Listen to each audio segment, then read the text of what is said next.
A gente tem cada vez mais projeto, cada vez uma dinâmica mais intensa, está cada vez mais pressionado. E não tem um sistema para sustentar isso, você está tomando bola nas costas. E não sabe nem por quê. E acha que, como diz o Triana, que eu acho muito divertido, calça tênis ASICS em elefante vai fazer ele correr 10 metros em 10 segundos. Aí você vai lá, acha aquela abordagemzinha ágil, mete tudo quanto é squad para todos os lugares e acha que essa porcaria vai dar certo.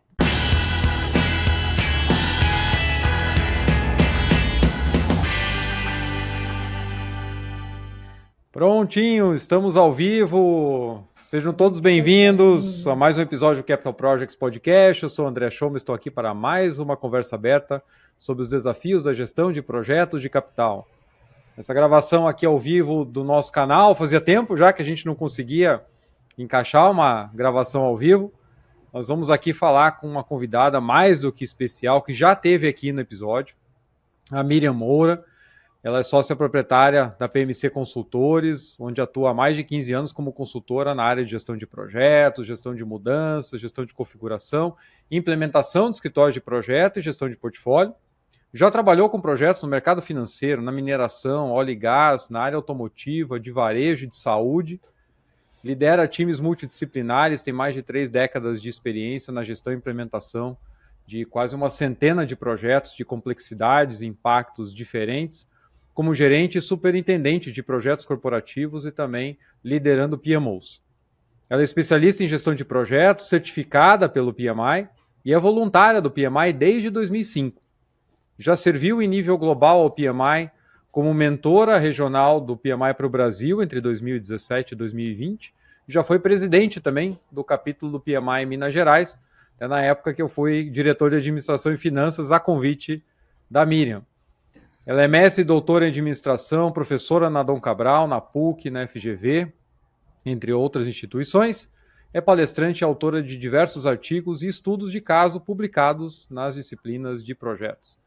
Miriam, seja muito bem-vinda mais uma vez ao Capital Projects Podcast. Imagina, muito obrigada, digo eu, Schoma, é uma oportunidade, me sinto lisonjeada de poder voltar e bater outro papo, porque foi uma experiência sensacional. E esse podcast tem feito, assim, um marco para a nossa comunidade de projetos. Então, eu fico muito agradecida aí pelo convite para voltar e bater um papo novo, dessa vez ao vivo, né? Que tenho novas emoções. É isso aí, muito obrigado. O pessoal vai entrando no chat, vão se apresentando, por favor, colocando de onde vocês estão nos acompanhando. Isso é parte bacana de fazer ao vivo, porque dá a chance de vocês interagirem, mandarem perguntas, discordarem da gente, né? Tem problemas que a gente passa aqui que só acontece na concorrência, não acontece dentro da nossa casa. E aí vocês vão, então, aproveitando a oportunidade para quem está ao vivo, mandar também suas perguntas. Miriam, vamos lá. A gente vai falar sobre gestão de portfólio e agilidade organizacional. Para a gente começar com o pé direito, né? O que é agilidade organizacional? Eu lembro que um tempo eu trabalhei para um CEO que era muito agitado, o cara não parava sentado e mudava de ideia a cada 5 minutos. Isso é agilidade organizacional ou não? Muito bem, então, essa é a primeira questão, né? Agilidade é um conceito difuso. A gente não tem para esse construto uma definição que seja plena, universal e tudo mais. Mas tem uma tendência da gente, né, nos trabalhos, né, e no mundo acadêmico, assim, mais recentes, da gente assumir que a agilidade, na verdade, é uma capacidade da organização que envolve reconhecer e responder a mudanças no ambiente. Seja para aproveitar se elas forem boas, seja para amortecer se o impacto potencial for negativo. Ela é, portanto, uma capacidade de resposta e que vai implicar aí a gente redistribuir, redirecionar, reutilizar recursos. E, portanto, uma primeira coisa, ela exige, sim, né, esse senso de prontidão, que é associada atualmente à velocidade, que não é um sinônimo de agilidade, mas compõe parte dessa capacidade. Ela exige também essa flexibilidade da organização nesse rearranjo de recurso. Usar o que você tem para obter resultados ou em formatos diferentes do que até então você vinha utilizando. E, naturalmente, isso exige competência, especialmente do seu corpo técnico, né? Não só em reconhecer essa mudança, quanto ser capaz de fazer aí esse rearranjo. Agora, o que precisa de ficar muito claro, né, que ela não é um método, né, e a gente frequentemente confunde a questão da agilidade organizacional ou do business agility, que também, aí sim, é um sinônimo muito próximo, né? E a questão é que, enquanto capacidade, ela tem que ter uma qualidade sistêmica em relação a como a gente pensa aí nas estruturas, como a gente pensa nos processos, como a gente pensa nas tecnologias e, especialmente, como a gente rearranja comportamentos. Então, a agilidade tem aí uma complexidade muito maior do que simplesmente essa história da gente pensar que é papum, é fazer rapidinho. Agilidade definitivamente não é só velocidade, muito pelo contrário. Isso é bom a gente lembrar sempre, né? Eu estava tendo uma conversa hoje sobre uma questão de portfólio estratégico junto com o cliente, etc. E aí o pessoal diz que precisa pular etapas no projeto, aquela história que a gente já conhece. E daí estão chamando de agilidade. E eu falei assim, gente, só vamos, né, cuidar com a terminologia, porque a gente começa a queimar os termos antes de fazer de fato, entender o que está por trás. Então não pode virar sinônimo também para a gente atropelar as coisas. E como você falou, nem sempre significa velocidade, né? A adaptabilidade tem que ser levada em consideração. E aí entra um outro dilema, porque a desconexão entre a visão estratégica, as necessidades que a empresa enxerga no mercado, as oportunidades e a nossa capacidade de executar através de projetos, essa desconexão ela é histórica. Desde que a gente começou a estudar a gestão de projetos lá atrás, a gente sabe desse gap, é comum, tem, né, livros, artigos, tem vários tópicos a respeito disso no mundo inteiro. A partir da hora em que o mercado fica mais dinâmico, né, fica mais difícil transformar as ideias em resultado. Você já passou por várias indústrias diferentes. O que você vê que são dificuldades ou barreiras mais típicas da gente ter essa desconexão, essa dificuldade de colocar essa estratégia em prática através dos nossos projetos? Bom, uma primeira coisa, você já comentou, e assim, é uma dor recorrente de executivo. Junta um bolinho, a gente ouve isso aí. Ah, a gente mandou muito bem na estratégia, nosso planejamento está muito bem feito, mas quando a gente pensa em termos de execução, ela não tem, né, essa equivalência tão consistente. E, por exemplo, tem um estudo do Brightline, né, que junta aí o PMI, a McKinsey, a Universidade de Londres e tudo, se eu não me engano, de 2019, que fez uma pesquisa assim com organizações com receita acima de 500 milhões de dólares. E tem alguns números assim assustadores, como, por exemplo, 90% dos executivos, eles afirmam, né, que a organização falha em conseguir alcançar seus objetivos estratégicos. Né? Ela está boa de fazer qual é a definição, mas ela não consegue implementar. E isso, essencialmente, tem a ver com a gente não pensar no trabalho da estratégia como um todo. A gente tem aí uma grande ênfase no planejamento, esse é que tem maior apelo, que está sendo mais bem trabalhado e que tem a atenção do nível 1 da organização. Uma vez que isso seja definido, a execução meio que parece assim, não, agora o norte está marcado, é só fazer acontecer. E antes fosse, né? E aí o que a gente encontra? Frequentemente, né? A gente tem as escolhas de estratégias desdobradas a iniciativas ou em projetos, né? E é esse conjunto de projetos para gerar esses resultados que compõe o portfólio da organização. O gerenciamento desse portfólio nada mais é do que o quê? Um conjunto de processos, de práticas, que tem como objetivo organizar e acompanhar de forma sistêmica essas iniciativas que vão gerar os resultados. Só que não. Né? Muitas empresas nem se dão conta de que tem um portfólio. E o fato dela não se dar conta de que não tem um portfólio não significa que o portfólio não exista. Né? E se ela nem se dá conta de que ela tem um portfólio e o que não tem nada a ver com o tamanho da sua empresa, com a amplitude do seu investimento, com o seu viés de inovação, que dirá organizar aí essa gestão. Né? Então, dá ruim. É fácil assim. E dá ruim especialmente na hora que a organização está mandando muito bem. Porque quando você tem uma organização que está com um perfil, né, de crescimento, o que acontece? Ela começa a ter que fazer uma série de ajustes. ela começa a ter um volume muito grande de iniciativas, ela começa a ter essa questão da competitividade pressionando fortemente. E aí o que acontece? Quando a gente fala dessa execução da estratégia, a gente está falando não só de muitos níveis, como de muitos níveis envolvendo pessoas diferentes, perspectivas diferentes, interesses diferentes, né? E aqui o que acontece? A gente tem, de fato, uma grande desconexão entre os decisores, que estão aí responsáveis pelo planejamento estratégico, e o executor, que, no fundo, é aquele que vai ser instrumento de geração desse valor, desse resultado. Então, a gente percebe assim, 3 coisas muito claramente em relação a essas dificuldades. Por exemplo, indiscutivelmente, a primeira delas tem a ver com falta de definição e de comunicação clara, compreensiva dos alvos estratégicos. Isso parece óbvio, mas não é. Então, a gente estava conversando um pouco sobre esse dia a dia antes da gente entrar no ar e eu me lembrei aqui.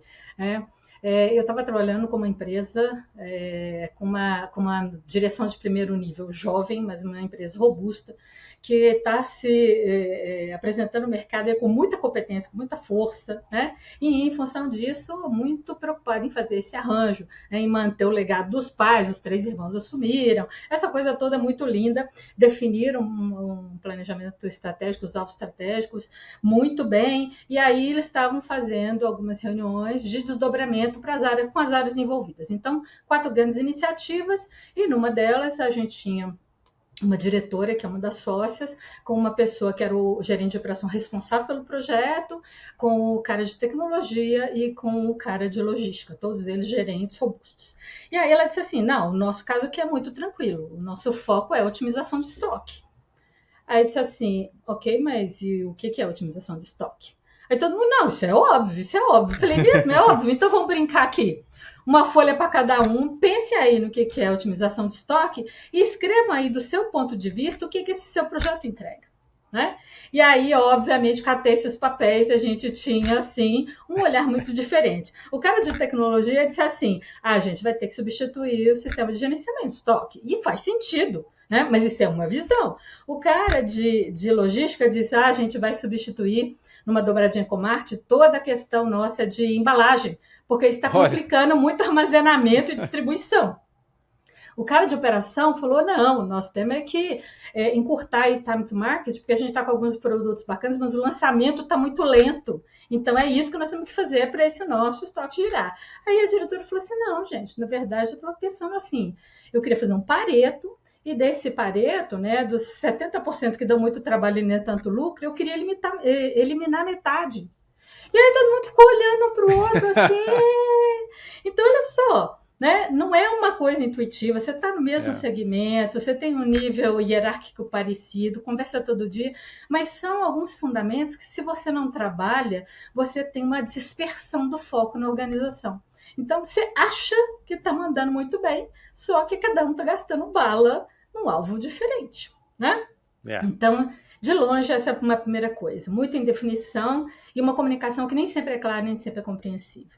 Uma segunda coisa tem a ver aí com o fato da gente não ter sistemas de gestão que estejam efetivamente alinhados às prioridades estratégicas. A gente está falando de estruturar, decidir, acompanhar esses projetos conectados com esses alvos que a gente quer alcançar. E aí, o que acontece? Se a gente não tem critérios bem definidos, se a gente não tem papéis e responsabilidades bem estabelecidos, se a gente não tem processos razoavelmente robustos, né, bem estabelecidos, você acaba tendo um volume de incerteza e indefinição enorme, no óbvio, como essas questões, por exemplo, quando a gente estava tratando dessa iniciativa estratégica, né? E isso gera um retrabalho medonho, porque você faz uma vez, 2, 3, e vai para uma reunião e torna aí, e não é isso, e cada um está fazendo uma coisa, enfim. E a gente tem situações assim, de novo, né?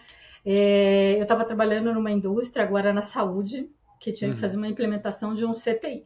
Né? Meu terceiro CTI, falei, agora é tranquilo, meu terceiro, muito animada e tal. E a primeira coisa, falei, bom, a diretora me chamou e falou, olha, a gente estava em setembro, assim, temos que entregar, isso antes da pandemia, temos que entregar em janeiro, e eu ainda não senti a mobilização do time como deveria. Isso é um dos pilares da nossa estratégia, nos dá um apoio aí para ver o que está acontecendo. Aí, de cara, fazer reunião, né? Entender o que era e tal. E ela falou, não, eu só vou te dizer qual é a minha data-alvo, mas o resto você vai ouvir do time. Eu falei, beleza, juntei lá 7 pessoas, a GP estava de férias, ok, né? E aí eu fui para aquele arroz com feijão, né? Porque o meu terceiro CTI, médica que eu não sou, continuo precisando de perguntas e respostas boas, né? Aí eu falei assim, então, quantos leitos a gente vai implementar? Aí a gente teve 5 respostas diferentes. Olha. 5. Eram 7 pessoas, 5 respostas diferentes. E aí eles se olharam assim uns para os outros, e eu falei, ok, essa é a nossa oportunidade, nós vamos costurar aí essa questão. Aí eu falei, bom, mas e qual que é a data-alvo de implementação? Aí a gente teve 3 datas diferentes. Cada um estava com um plano diferente. E aí eles falaram, nossa, mas então o que nós estamos fazendo aqui, né?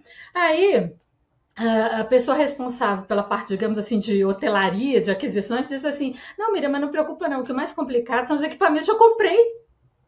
Aí eu falei assim, que ótimo, para quantos leitos será que ela comprou, né? Não sei. Aí o cara do financeiro falou, não, mas não tem problema, porque como a gente fez um estudo de break-even, ela fez a compra pensando nessa curva.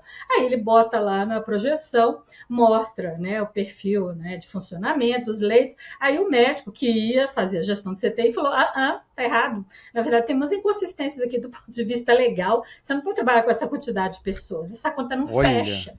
Então, assim, tinha um total desculpa. Eu falei, gente, quantas reuniões vocês já fizeram? Eu disse, nenhuma. E aí, assim, os caras são muito bons? São. Na hora que a gente juntou e fez essa costura, né? Setembro, outubro, novembro, dezembro, janeiro estava no ar, ou seja, janeiro estava implementado, e depois na pandemia eles brilharam e duplicaram essa capacidade. Mas, imagina, a gente tem uma coisa assim, que é completamente nonsense, né? E, por exemplo, uma outra situação também dessa falta de sustentação dos sistemas de gestão, né? Não é não é o processo, é a governança, é a divulgação disso, é a consistência da decisão. Eu estava com um CEO de uma empresa, de uma indústria de alimentação, que fez um reposicionamento estratégico assim, estupendo, e estavam batendo cabeça, porque o ritmo de entrega das iniciativas estratégicas estava muito lento, e aquela pressão e todo mundo naquela aflição, um mapa bem feito, clareza nessas definições, mas são sempre os mesmos, né? Então, eu estava lá com a diretoria, 5 diretores, mais o CEO, e aquela discussão, e todo mundo se justificando, e aquela coisa assim. Eu falei, bom, ok, mas me diga aqui, você tem essas 8 iniciativas, qual é a prioritária? Ele disse assim, todas? Todas, Aí disse, então, prioridade, amigo, é fila. Assim, todas são prioritárias, ok, só que são os mesmos recursos, são as mesmas pessoas, né? E eles estão na operação e eles têm esse lado de compor o futuro, de criar o futuro. Não adianta você falar que são todos, por quê? Aí eu comecei, fulano, você está trabalhando no quê? Na A, e ciclano, na B, e ciclano, na B, o outro na D, o outro na E. É claro que tá lento. E você para, porque aí ele fala, não, agora vamos trabalhar na C. Aí ele fala, não, agora voltamos para E. Quer dizer, se você não tiver clareza em relação àquele que é o componente mais importante, né? Se você tiver alguma concorrência na organização, não vai sair. Então, não adianta a gente achar que, porque a turma é até boa de projeto e é muito competente tecnicamente, que com um buzilhão de coisa para fazer, você vai conseguir entregar isso e entregar rápido. Não sai rápido, né? E uma terceira e última coisa, assim, das que me chamam mais atenção, tem a ver com visibilidade. Né? Tem a ver aí com a gente ser capaz de ter mecanismos que deem visibilidade sobre esse conjunto de iniciativas na organização, de forma confiável, de forma regular, né? Não pode ser no susto, no soluço, e de forma integrada. Você precisa da visão do conjunto. Por quê? Porque só assim você consegue ampliar o alinhamento, né? E você consegue também permitir adaptação, que são 2 lados da mesma moeda de geração de valor. O alinhar ampliar o alinhamento tem a ver, sim, com a gente ter métricas de controle, para que a gente consiga sustentar essas entregas, né, da estratégia deliberada, daquilo que você de fato falou que queria fazer e como queria fazer. E o permitir adaptação tem a ver com a gente entender esse alinhamento de forma que as soluções e os benefícios possam favorecer a competência do time, no sentido de deixar emergir novas possibilidades e novas alternativas. Uhum. Se você não tiver essa clareza do alvo e do conjunto que você deseja, você acaba seguindo o plano e não seguindo a solução, não buscando aí a entrega de valor, né? E aí, se você não tem visibilidade desse conjunto de iniciativas, você tem um empobrecimento da tomada de decisão de todos os níveis, e você tem baixíssima previsibilidade. E a gente já sabe, quanto mais coisa faz ao mesmo tempo, mais moroso vai ser, né? Agora, me chama assim a atenção agora, pensando num caso assim, bem específico e muito positivo, numa indústria de defesa bastante rígida em relação à hierarquia, aos processos e tudo mais. Num dado momento, eles começaram a fazer essas reuniões regulares entre os gerentes de programa, grandes, complexos, caros, né? E muito autônomos, cada um deles nas famílias, né, dos programas. Mas eles começaram a bater essa bola sobre o que eles estavam fazendo, que ponto estava andando, o que eles estavam tendo de resultado positivo e negativo.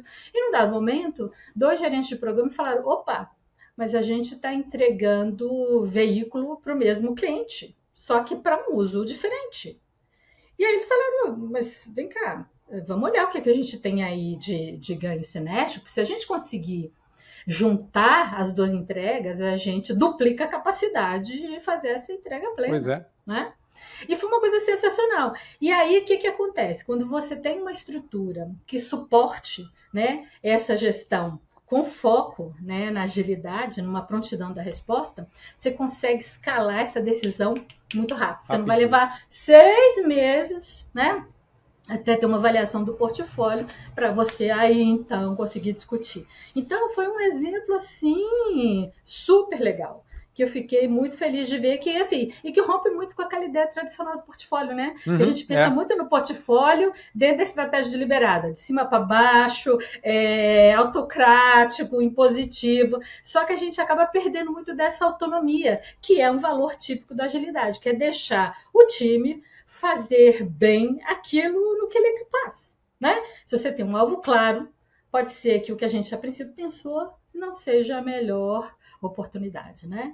Então, com certeza a gente tem esses cenários aí. Olha que pontos interessantes, né? Já vou fazendo minhas anotações aqui. A organização ter um foco muito claro, uma boa comunicação, dar visibilidade das suas iniciativas, uma clareza do alvo, porque aí você pode ter o benefício da equipe ajudar a encontrar o melhor caminho e não dar o caminho pronto sem dizer qual é o foco, senão a pessoa a equipe vai trilhar por trilhar, né? Muito bom. Vou dar um oi aqui para quem já se manifestou no nosso chat, a Joselma, dando boa noite, o Henrique, o Miguel, Rafaela está falando do Rio de Janeiro, o Miguel está em Vitória, o Rodrigo Conor, sempre parceiro, sempre participando aqui, está aqui em Curitiba, passando frio, o Mário Rueda em São Paulo, Débora Ban em Floripa, Erasma em Pernambuco.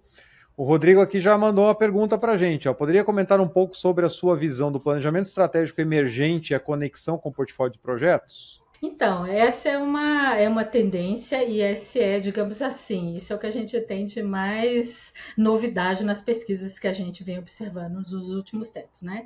Como eu comentei antes, a gente pensava muito no portfólio, numa gestão muito mais tradicional, que é fazer acontecer a estratégia deliberada, né? Os deuses decidem, a plebe implementa e é isso. E vamos simplesmente seguir aquilo que foi definido, né?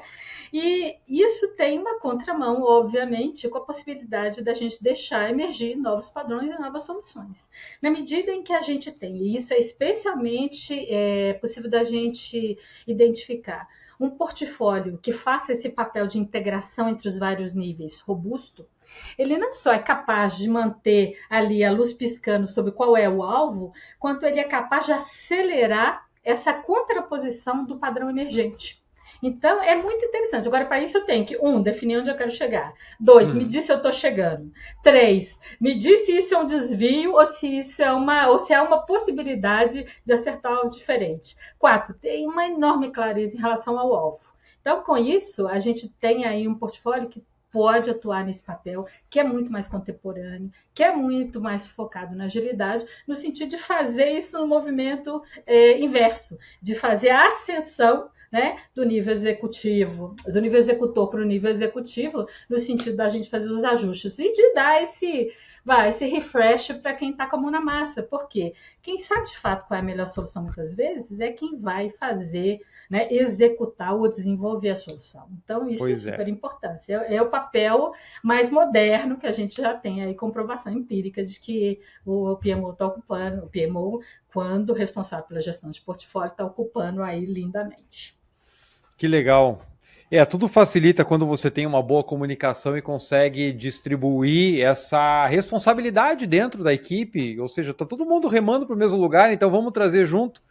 Eu já trabalhei em lugar que você perguntava até se tinha planejamento estratégico, o pessoal falava que sim, é claro que tem, mas isso é só para os executivos, a gente não tem acesso. Frequentemente, mas chegou assim, então, tem um plano? Tem, tá bem feito, tá bacana, tá. O pessoal conhece, não, é estratégico. Uau! Né? Então nós vamos juntos, só que a gente não pode saber para onde. Para onde, assim? Exatamente. Como assim? Muito legal. O Bernardo tá em Cláudio, Minas Gerais, Janaína também em Cláudio, Minas Gerais, legal. Não conheço, morei em BH, mas não passei por lá. Alex Lima em Dayatuba, Custódio Santos em Midland, Texas. Olha que legal. E a Monique em Juiz de Fora. Muito bacana. Pessoal, não esqueçam de deixar o like aí no vídeo no YouTube. Quem ainda não segue o canal, fique à vontade para seguir. Eu vou botar aqui o link para quem quer se tornar membro do Capital Projects Podcast, poder colaborar também com o canal, manter o nosso projeto aí na rua, né, rodando. E quem é membro sabe antes, né, dos convidados, quando é possível, avisar com antecedência, que algumas marcações são em cima da hora. Podem mandar perguntas também aqui para a gente. Então, usem e abusem do chat, mandem perguntas aqui para a Miriam. Sabe que a gente vai lembrando, vai passando um filminho na cabeça, né? Eu lembrei aqui sempre quando a gente fala de estratégia, eu lembro do Gildo Medeiros, eu trabalhei com ele em Joinville, ele hoje está na Austrália, gerente de projetos na área de TI, mora em Gold Coast, na Austrália, surfa, tá, né? Gestão de projetos, fazendo seu papel aí, né? Perseguir o sonho de morar na praia. E o Gildo, uma vez, ele deu uma palestra que eu nunca esqueço, que ele chamou a palestra de Execution is not sexy, aqui em Santa Catarina, não foi nem na época que ele, né, já estava na Austrália. Qual que era a lógica da palestra? Bem o que você falou, Miriam, os executivos adoram se reunir, falar do mercado daqui a 10, 15, 20 anos, agora com inteligência artificial, carros voadores, etc, etc, realidade virtual aumentada, e nós vamos mudar o mundo, seremos a melhor empresa do setor daqui a 5 anos. Só que quando você volta na segunda-feira para o escritório, a rotina te engole e continua tudo a mesma coisa. Porque o divertido é você sair da caixa, pensar no futuro, elaborar planos sem limites. Só que na hora de colocar a mão na massa para fazer aquilo acontecer, o negócio é muito mais difícil, como você comentou. E aí as coisas não conectam. E aí lembrei de uma outra história em relação à comunicação de planejamento estratégico. Eu passei por uma empresa onde eu era responsável por todo o desenvolvimento de todos os novos projetos, inclusive os de manutenção. E aí estava em discussão que pela primeira vez em 20 anos a empresa ia fazer planejamento estratégico. E aí não veio nenhum direcionamento, a gente questionava, né, o CEO e tal, mas aí você vai dar uma visão pelo menos para a gente começar a trabalhar e depois a gente vai se reunir, como é que vai ser? Não, monte o planejamento estratégico da sua área e aí a gente reúne todo mundo para conversar. Aí eu já ficava naquela assim, mas beleza, eu dependo do nível de investimentos que a empresa vai ter nos próximos anos para poder estrategicamente planejar a minha área, em relação à equipe, em relação à ferramenta, o que eu preciso melhorar de processo, porque a equipe era muito enxuta, a gente conseguia tocar um projeto grande por vez. E aí aquilo foi se arrastando, eu falei, bom, já que é para fazer uma lista de desejos, mas com o pé no chão, eu vou imaginar um cenário aqui, vou por A mais B, chegar no que eu preciso e apresentar o plano. E eu montei junto com o time, aí dividi com o time veio com a mesma pergunta. Beleza, mas para onde nós vamos? Eu não sei, não foi passado, mas o cenário que eu estou lendo aqui é mais ou menos isso. A gente deve ter esses grandes projetos aqui nos próximos 5 anos. Aí a gente sentou, fez, poxa, ficou legal. Aí antes de apresentar, aí o CEO veio e falou, não, a gente vai inverter. Eu vou apresentar para vocês o plano. E aí vocês vão adaptar o que vocês já têm. Falei, tá bom. Então, assim, participação colaborativa está fora de questão, né?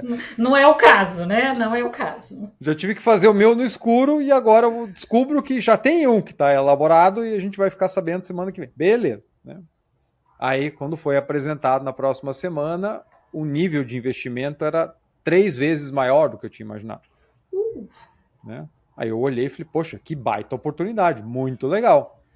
Mas tem coisa nesse cronograma que não dá para fazer. E não é nem por falta de time, porque falta de time é um dos problemas, mas não tem por questão de limitação de sequência de projeto de construção. Você vai ter que primeiro achar o terreno, você vai ter que regularizar o terreno, vai ter que entrar com licenciamento ambiental, vai ter que fazer uma grande terraplenagem, e aí sim começa o prazo de obra. O prazo de obra é curto, mas até você chegar lá são 2 anos, pelo menos. Então não dá para soltar no ano que vem esse projeto aqui pronto, sendo que eu nem estou vendo o terreno ainda, né? Então vamos botar o pezinho no chão. E aí deu um baita trabalho para mim, porque eu tinha que entregar a má notícia depois, então na hora de entregar o meu plano, mas sem chegar e dizer assim, não dá para fazer o que você quer. Sua mãe subiu no telhado. Então aí eu tive que inverter. Eu cheguei e falei assim, olha, eu tentei várias alternativas e eu vou passar por elas aqui de acelerar o processo, mas eu não estou conseguindo chegar na visão que vocês tiveram. Então eu vim aqui para dividir, porque de repente vocês estão enxergando uma coisa que eu não estou e a gente consegue compor.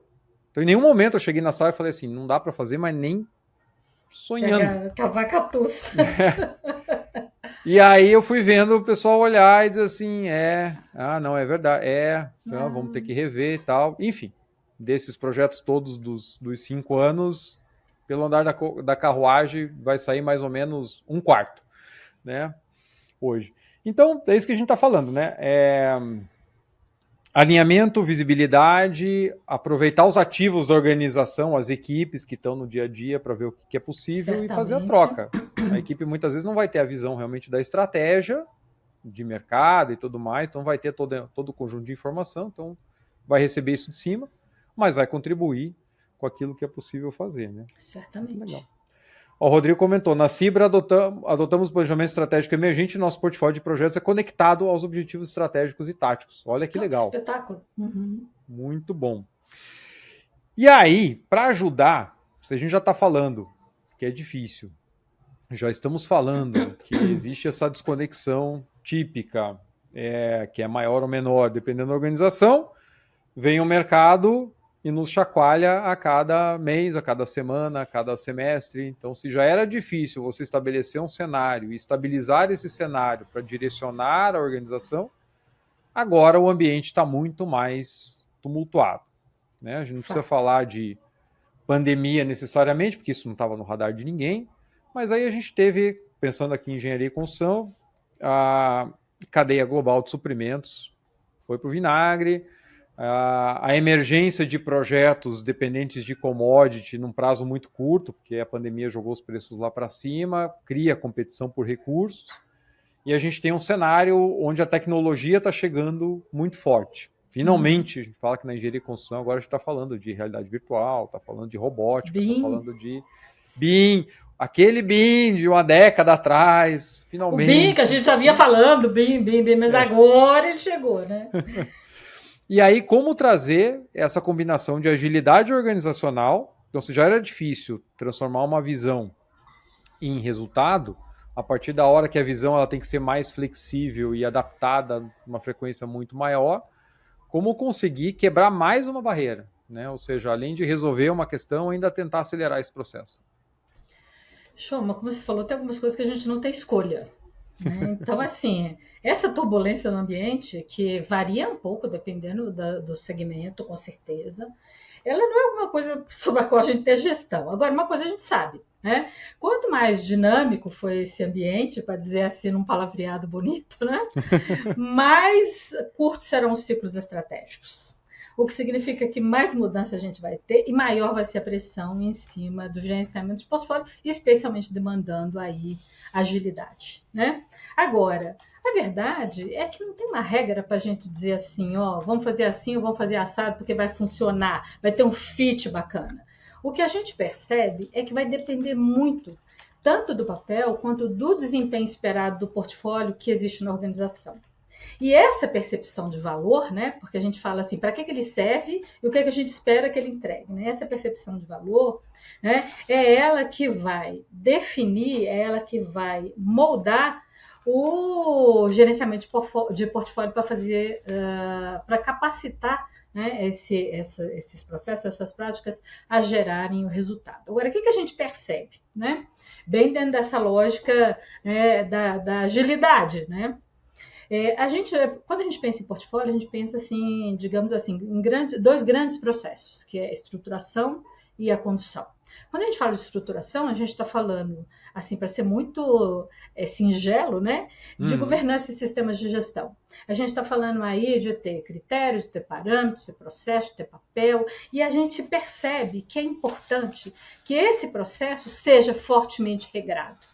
Por quê? Porque na medida em que ele é fortemente regrado, que ele está estruturado, é que a gente, de fato, vai conseguir alinhamento com essa expectativa de valor que vem dos deuses. Porque quem define, de fato, o que é valor, né, e o retorno que a gente quer são os deuses, é o primeiro nível executivo. Então, é importante que a gente tenha, assim, esse nascedouro, né, bem amarrado.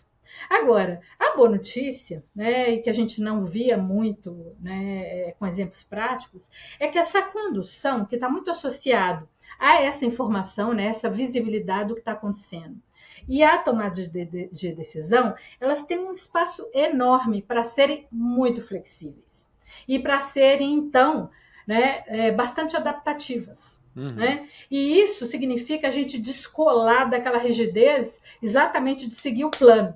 Mas para a gente descolar da rigidez de seguir o plano e começar aí sim a gerar valor, né? Em função dessa expectativa, né, dos grandes alvos da organização, de novo, eu preciso conhecer muito bem qual é a expectativa de valor. E isso está profundamente associado ao que a gente chama de uma mentalidade corporativa. Né? Então é muito engraçado porque tem um fortíssimo impacto a cultura da organização. E mesmo, por exemplo, quando a gente entra em organizações muito tradicionais, muito hierarquizadas, aspas, autoritárias, isso não necessariamente é negativo nesse processo.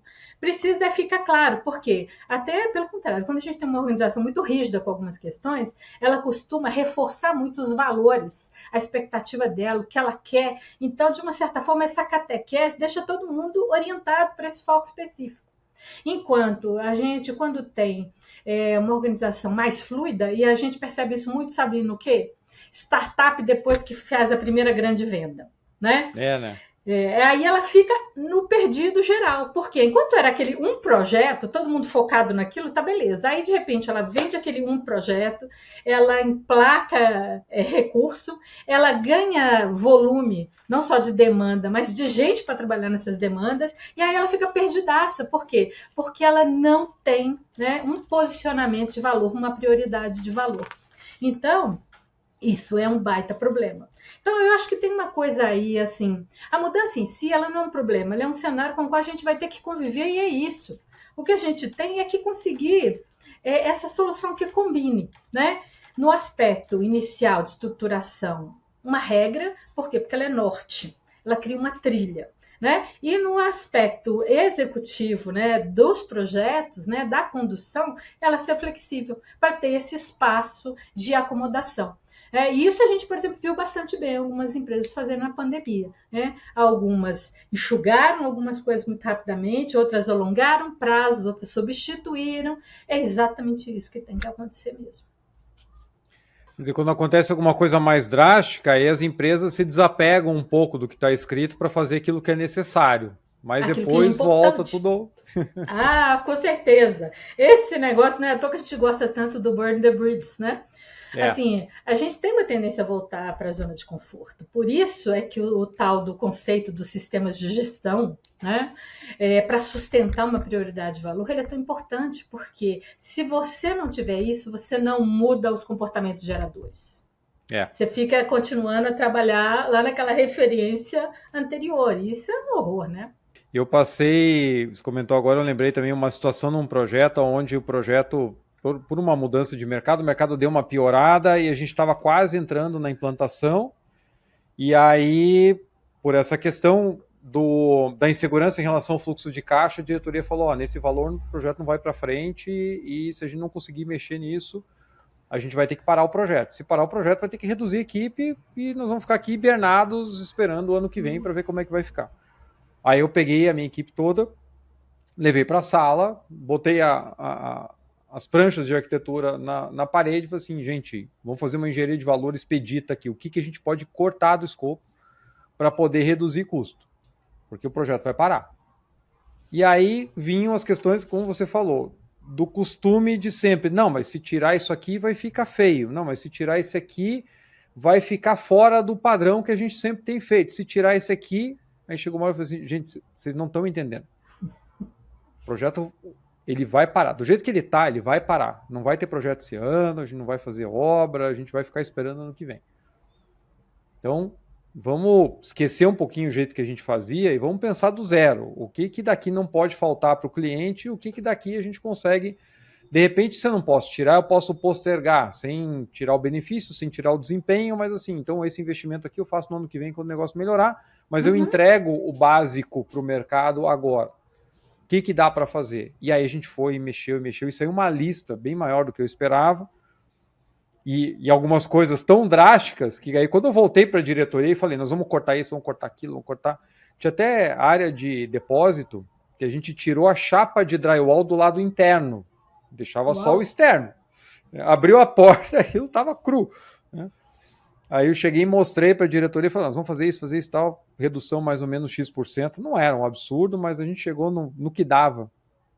E aí o negócio foi tão longe que a própria diretoria olhou e falou assim, não, beleza, mas isso aqui não precisa. Nem tanto.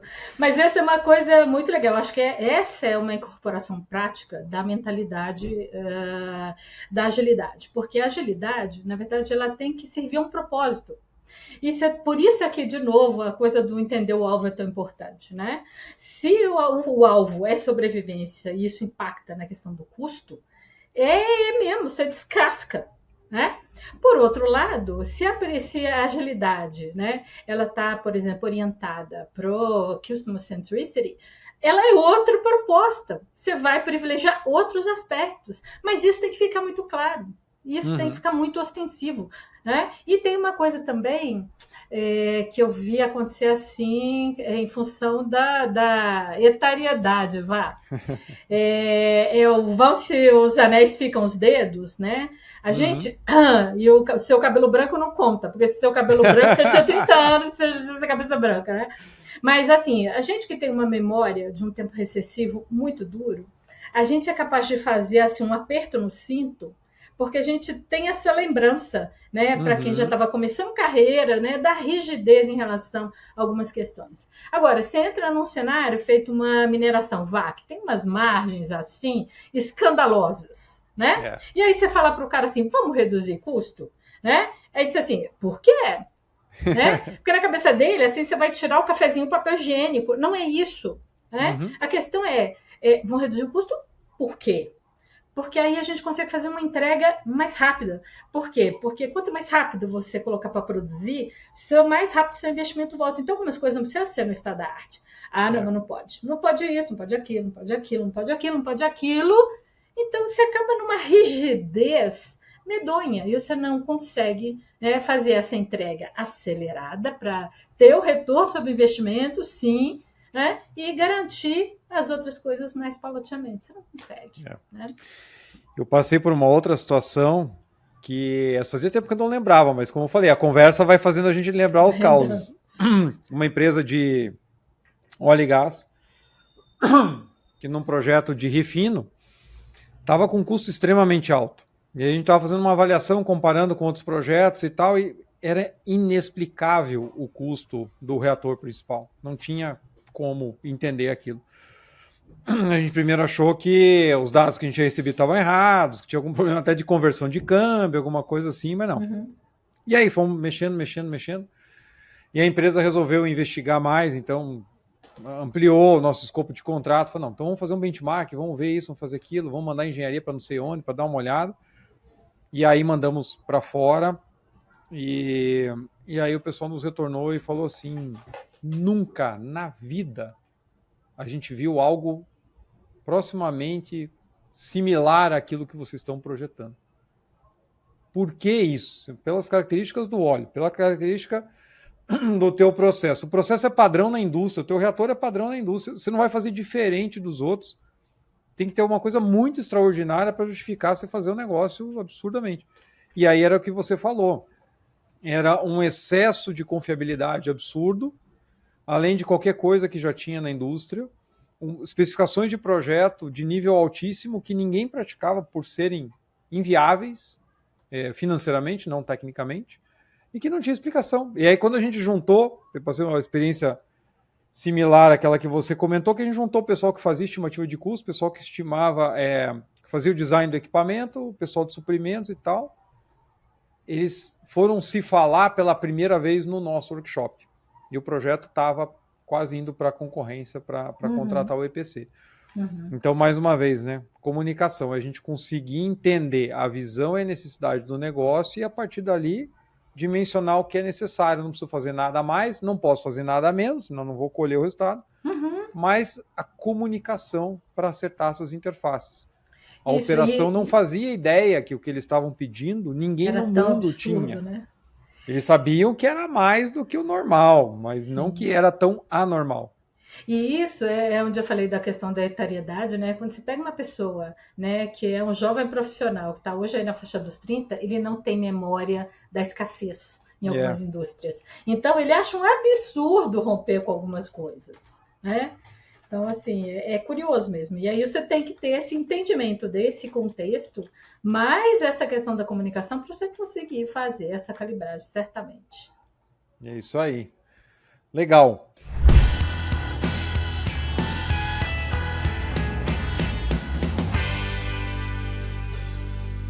Meus amigos, nós sabemos que a alocação de capital é uma das formas críticas de traduzir a estratégia corporativa em ações.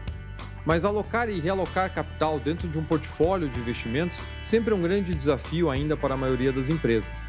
Para trazer maior eficiência a esse processo, a Prosper desenvolveu o Teams Ideas, uma solução completa de gestão estratégica de portfólio de investimentos que adota as melhores práticas de gestão de CAPEX para garantir a governança, transparência e alinhamento estratégico ao portfólio. Desenvolvido por uma empresa com mais de 29 anos de experiência no mercado corporativo, a Prosper já foi reconhecida pela Microsoft por 6 vezes consecutivas como um dos melhores parceiros da América Latina em soluções de gestão de projetos e gestão de portfólio. O Teams Ideas é a solução adotada por grandes empresas no Brasil e no mundo, e você pode conhecer mais sobre essa solução clicando no link aqui na descrição desse episódio.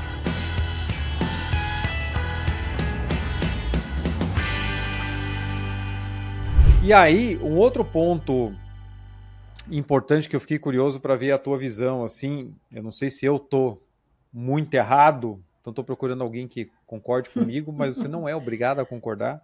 Tá certo. Que eu acho que em vários momentos, essa nossa rigidez, a gente quer fazer alguma coisa diferente, mas mantém os processos internos do jeito que eles sempre foram. E isso vai criando barreiras absurdas. Esse modelo que a gente tem de transformar a nossa estratégia em metas menores é a maneira que a gente consegue, né, de grão em grão, a galinha vai enchendo o papo, a gente vai chegando lá. Agora, às vezes eu me deparo com ciclos de planejamento orçamentário super rígidos, anuais, que é o padrão de toda empresa, que faz seu planejamento anual, e não tiro o mérito disso, você precisa, até para fazer as decisões de investimento, fazer um mínimo de projeção do que você vai faturar lá na frente, até para saber se você vai conseguir pagar essa conta. Mas aí a gente consegue determinar metas, muitas vezes através dos projetos, a entrega dos projetos acabam virando metas, e você tem aquele portfólio que é carregado ao longo do ano. E aí, ao longo do ano, o cenário vai mudando, e a gente chega lá no final com muita coisa que a gente precisava fazer e não fez, com muita coisa que a gente precisava fazer, fez, e quando chegou no final do ano não precisava mais, e uma realidade diferente daquela que a gente planejou lá no início, aonde aquela meta, aquela cenourinha que você colocou lá na frente, pode não dizer muita coisa. E aí, falando em projetos maiores e mais complexos, onde esse cenário fica pior, porque aquele ciclo de um ano é apenas um dos vários que aquele projeto vai passar, muitas vezes, pelo menos eu me deparo com essa famosa definição de meta de que o projeto precisa passar de etapa no final do ano, custe o que custar. Por quê? Porque está na meta. Mas é o melhor para o projeto, porque o projeto aqui no meio do caminho viu que deu uma enroscada, ou que tinha uma outra alternativa que podia ser estudada e tal. Não, mas a meta, se eu não entregar isso aqui até dezembro, eu não bato a minha meta. E aí o foco vira o plano, o que a gente falou, você falou lá atrás, e não o valor que vai ser criado. Como é que você vê isso? Essa amarra traz mais benefício do que prejuízo? Tem como trabalhar essa agilidade organizacional sem lascar com todo o sistema de meta que a gente conhece? Dá para fazer um meio termo? Trabalhar ciclos de portfólio mais curtos, enfim, uma perguntinha de $1 bilhão De no um teu bilhão, colo. né? Bom, a primeira parte você já sabe que você passou na pandemia. Claro que dá para trabalhar em ciclos mais curtos. Durante a pandemia, nós trabalhamos com ciclos, né? Bom, eu pelo menos com a minha carteira, né? A gente trabalhou ciclos de 90 dias, cara. Isso é uma coisa inimaginável, assim, né? Eu achei que isso era impossível no frigir dos ovos. A gente viu não só que dá para fazer, como que funciona muito bem. Por quê? Porque a gente estava com altíssimo nível de incerteza. Então, a gente já viu que há outros caminhos. Mas a verdade é que essa é uma lógica persistente. Por quê? Porque a maioria esmagadora das organizações ainda está orientada por aquela lógica anterior, e esses sistemas, e o planejamento estratégico é um deles, né? Ele está completamente desalinhado, muitas vezes, da expectativa de valor, especialmente da questão da agilidade. Então, não faz o menor sentido que você tenha um comitê de mudança que só se reúna a cada 2 meses. Não faz o menor sentido de que a gente tenha essa passagem, ainda mais quando a gente olha, por exemplo, né, indústrias que usam uma abordagem do IPA, né, que você vai trabalhar com os gates, é absolutamente maluco que você tem, assim, não tem que virar, e isso, pior, né, isso está casado muitas vezes com remuneração. Então, assim, a remuneração, ela está lastreada no plano, não no valor no fluxo de valor gerado pela entrega. Então, é uma coisa assim, que não faz o menor sentido que a gente continue tendo ciclos, mas vou te dizer uma coisa, é ainda a esmagadora realidade para uma maioria das empresas. O ciclo estratégico é anual. Só que o mundo não trabalha mais em ciclo anual, o mercado não vai te esperar, a turbulência não está nem aí para o que você acha, a variação da moeda tampouco, ou a escassez do recurso. Então, meu Deus do céu, e explica, inclusive, dando uma de banda assim, né? Porque que muitas vezes a gente tem algumas organizações que se empolgam por adotar uma abordagem, aí metodologia ágil, faz tudo bonitinho, certinho e dá com os burros na água. E de repente descobre que o time to market ou o time lead não melhora. Por quê? Porque a gente tem uma série de condições, né? Que vão ser obstáculos, que vão ser dependências, que vão ser gargalos na organização. Então, sim, né? E por isso é que a agilidade, Choma, ela é uma prioridade de valor. E isso tem que ficar claríssimo, ela não pode ser assim, um desejo do coração de alguns. Prioridade de valor significa que a organização vai se estruturar em cima dessa prioridade. Seja por causa do cliente, seja por causa da sobrevivência, não importa, né? Esse comportamento, né, orientado pela geração do fluxo de valor, ele precisa, de fato, ficar muito claro, porque ele é um compromisso com a mudança da estrutura, com a mudança do comportamento, né? Então, tem umas coisas assim, olha,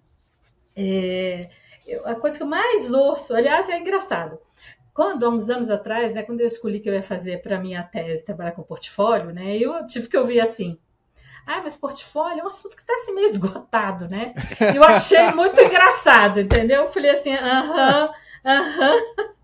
Por quê? Porque, na verdade, esgotado como, cara? Assim, a gente tem cada vez mais projeto, cada vez uma dinâmica mais intensa, está cada vez mais pressionado.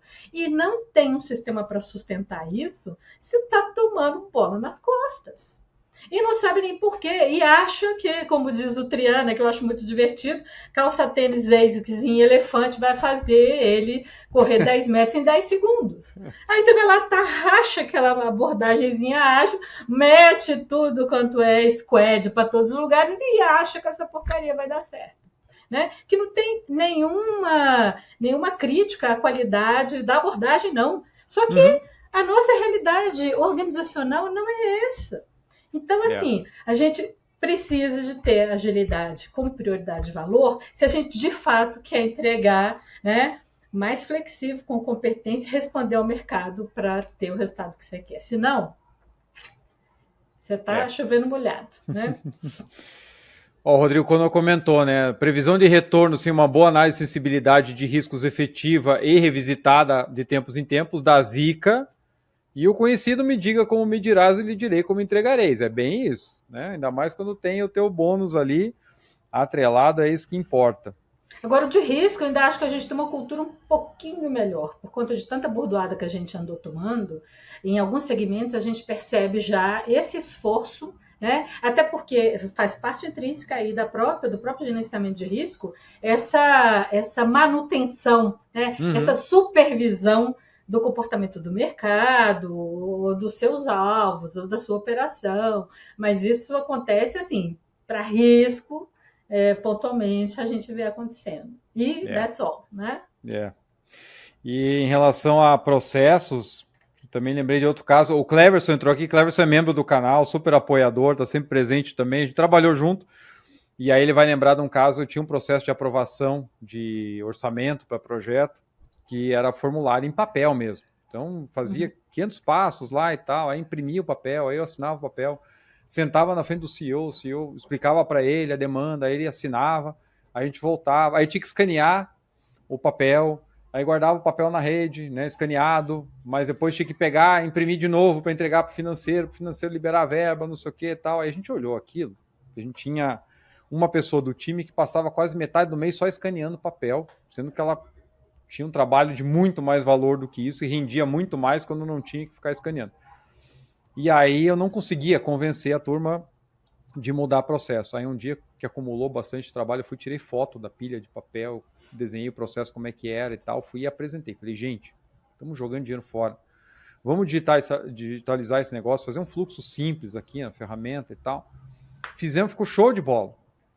Só que aí vem a questão do pensamento antigo. Então, já que o fluxo ficou simples e rápido, e não custa nada mexer no arranjo do fluxo, criar mais caixinha, então vamos colocar um passo aqui que passa por não sei quem, aí é bom uma verificação de não sei mais quem, e aí fulano tem que ficar sabendo, então vai passar por ele também, mas fica sabendo como aprovador, não é só como informado e tal.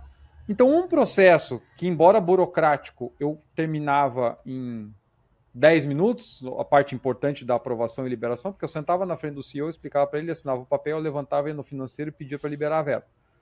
Né? Começou a levar 2 dias, 3 dias. E voltava, porque daí a pessoa que passou a ser aprovadora, ela não estava acostumada com aquele processo, ela não precisava participar. Né? E aí piorou o negócio de tal forma que eu falei, gente, pelo amor de Deus, vamos voltar para o papel, porque estava bom antes. Ninguém merece, fala sério. Ninguém merece. Mas assim, falando de... A Natália está com a gente também. Seja bem-vinda, Natália. Natália Tagatiba, que, né, parceira do PMI aí. Alguns casos que eu passei até recentemente. Um projeto que a gente participou de uma avaliação de maturidade que ele estava sendo discutido dentro da empresa para chutar baixo 7 anos. E estava ainda em desenvolvimento. FEL2. Estava ali, vai e volta, vê essa alternativa, vê a outra, e não saía do lugar. Só que ele é um projeto que ele garante a continuidade da operação. A operação que está rodando lá hoje, ela vai esgotar daqui a 3 anos, 3 para 4 anos. E sem projeto para a usina. Se para a usina, para a empresa, porque a empresa só tem aquela usina. E aí o negócio ficou lá, vai, faz isso, faz aquilo, não, volta atrás, não, o mercado tá bom, o mercado tá ruim e tal. Aí agora chegou no ponto que se ele não sair exatamente conforme o cronograma, a usina vai parar lá na frente. Porque vai ficar sem material. Né? E aí agora virou urgente. Então, mais uma vez que a gente falou, estratégia, alinhamento de recurso, foco no objetivo. Quantas vezes várias iniciativas que passam a ser urgentes, e daí o pessoal começa, como eu falei lá no começo, fala de ágil, mas na verdade está atropelando tudo e tal, que eram coisas que uma boa programação e uma estratégia um pouco mais pé no chão e uma visão mais firme teria resultado em muito mais valor do que depois virar desespero, né? Então a gente continua assim, boa parte dos projetos que a gente vê nessa urgência maluca se apresentam como surpresas, e aí quando você faz 2, 3 perguntas, você descobre que essa surpresa estava no armário já há alguns anos, né? E ninguém estava olhando para ela. E aí o negócio... Visibilidade. Foco. De novo, né? De novo. Voltamos. Pessoal, daqui a pouco a gente vai estar quase terminando. Vão colocando perguntas aí, quem mais tiver no chat, aproveitem para participar. Mais uma vez, quero deixar aqui o pedido para vocês deixarem o like no vídeo. Quem ainda não segue o canal no YouTube, siga lá. Quem não segue no Spotify, no Apple Podcast também, não esqueça de seguir para você ficar sabendo quando saem os novos episódios. Hoje saiu muito bacana com o Finóquio sobre a aplicação de inteligência artificial, ChatGPT, na gestão de projetos. Muito bacana. Recomendo fortemente, assistam. É um prazer ver Finóquio falando sobre isso. Tá muito bom. O que eu já recebi de feedback hoje, ele foi ao ar às 6 da manhã, já choveu mensagem aqui. Thiago Spack está em Ponta Grossa, está passando frio também, junto com a gente que está aqui em Curitiba. Legal. Deixei o link mais cedo no chat, quem quiser se tornar membro também do nosso canal. Temos planos a partir de R$5 por mês, você contribui. Temos também planos, né, que você ganha caneca exclusiva do canal, tem a camisa polo também que eu estou usando aqui, então fiquem à vontade lá. Miriam, um outro ponto que você trouxe lá no começo, até pela tua experiência de passar pela dificuldade que as empresas têm em priorizar as ações pela falta de recurso, com aquela sensação de que quanto mais iniciativa eu coloco em paralelo, mais coisa vai sair lá na frente, mais resultado eu vou ter. Como conciliar a necessidade de ser mais flexível de acordo com as movimentações de mercado, com uma capacidade sempre limitada de equipe, que isso é normal, né? É o padrão de mercado, eu nunca tenho gente suficiente para implantar os meus projetos, posso até ter dinheiro, mas não tenho recurso humano. Como conseguir ajustar para que esse fluxo, embora não sendo ótimo quanto a gente gostaria, mas que ele tenha uma entrega de valor dentro do seu potencial que ele consegue de fato atingir? Então, assim, a gente tem 2 imbróglios clássicos na gestão do portfólio que se chamam priorização e alocação de recursos, ponto, né? É assim, o clássico do clássico. E quando a gente fala de alocação de recurso, a gente tende a pensar, e o que a gente encontra de uma forma geral, é uma preocupação com a gestão pela demanda de recursos. Né? Que projetos que estão entrando, o que vai sair, aquela coisa assim muito, ou de tem que entrar, tem que acontecer, né? Tira o esqueleto do armário, aquela coisa. Só que, na verdade, a gente tem que ter uma outra preocupação. Não basta a gente fazer a gestão da demanda para o recurso, a gente tem que fazer a gestão da capacidade do recurso que você tem. E aí o bicho pega fortemente, porque, como você disse, o recurso é limitado, ponto. Isso aí mais velho que anda para frente, né? Só que parece que isso não acontece, né, na cabeça dos gestores, porque ele só olha a demanda por recurso, ele não olha a capacidade. Então, assim, não adianta você ter 2 carros se um está na oficina. Não adianta você ter 2 pessoas se as 2 estão atoladas em 400 coisas, né? E uma coisa que a gente sabe, por fato, é que, em média, as empresas estão tentando desenvolver 2,5 vezes mais projetos do que elas têm braço para tocar. 2,5? 2,5. Ou Olha seja, só. Você começa de manhã num, aí você para de tarde, faz o outro, aí na terça você fica com o terceiro, aí na quarta você volta para aquele segundo, aí de noite. E essa interrupção, ela acaba sendo provocadora aí, geradora de lentidão, de morosidade, de demora. E muitas vezes isso está enraizado na questão da falta de critério para alocação e especialmente para disponibilização do recurso. Porque quer ver coisa mais sem noção do que você ser part-time de 4 projetos? Nossa. É assim, aí você tem 4 projetos, você é part-time, é ok. Só que você não manda o braço para um outro, para outra, a perna para outra, isso não funciona. Você tem que ir inteiro. Então, você fica naquela divisão e você acaba fazendo isso de uma forma muito mais lenta. E tem uma coisa, assim, muito engraçada, né? Essa questão da lentidão, desse volume de coisa muito maior do que você tem, e especialmente, gente, né, capacidade para poder fazer acontecer, de novo, ela está associada lá à priorização, que, por sua vez, deveria ser uma fila que reflete a tal prioridade de valor. Eu estava numa empresa farmacoquímica que bombou na pandemia. Assim, de novo, eu tenho conhecido cada empreendedor, cada CEO, assim, eu me apaixono por cada um deles, assim, eu fico fascinada. O cara, né, quando a pandemia começou, ele falou, já fazia minha importação da China, já tem infraestrutura para a linha de produto, vamos fazer o álcool gel que vai faltar. E vamos negociar, trazer kit, porque isso vai dar muito certo. E, obviamente, eles estouraram, né? E aí, na medida que eles começaram a ter uma demanda muito maior do que o esperado, e um faturamento que, no final, ficou na casa aí de 4 vezes, mais ou menos, 4 para 5 vezes o que ele esperava, ou seja, assim, nadando de braçada, né? Aí eles começaram a se afogar. E aí começou a ter muita gente nova, aquela coisa toda. Uhum. E aí eles falaram, me chamaram lá para ajudar, dar uma estruturada na gestão do portfólio e tudo. Falei, beleza. Falei, quantos projetos estratégicos vocês têm? Né? Aí me disseram assim, é uma coisa na faixa assim, de quase 30. Aí eu já fiz, né? Porque assim, quase 30. Eu falei, né? Sim, isso não é razoável. Mas você sabe bem, a gente não fala isso no primeiro encontro, né? 30 não é razoável. Eu falei, 30, então vamos ver. Eu falei, bom, mas de qualquer forma, eu quero fazer um levantamento, porque essa dispersão costuma ser maior do que o que vocês acham. Não, mas é que a gente sabe. Falei, não, mas comigo começa com o levantamento, né? E aí tinha a pessoa que fazia esse trabalho lá, que assumiu a gestão do portfólio, ela fez o levantamento. Quando ela acabou esse levantamento, ela gastou relativamente pouco tempo, assim, de mais ou menos uma semana. Ela me ligou e falou, Miriam, você não acredita. Quantos projetos tem? Eu falei, tô sentada, pode falar. Eram quase 400. Eram quase 400. E aí a gente olhou assim, aí ok, tem umas coisas que estavam listadas lá que não eram exatamente projeto. Aí você fala, ok, vamos ser generoso, tira um quarto. Continua tendo 300, né? E eu já estava horrorizada com 30. E aí eu botei os 2 superintendentes, os diretores, gestores, e falei, então, quantos projetos a gente tem mesmo? 23, 24, 27. Falei, então, tananã.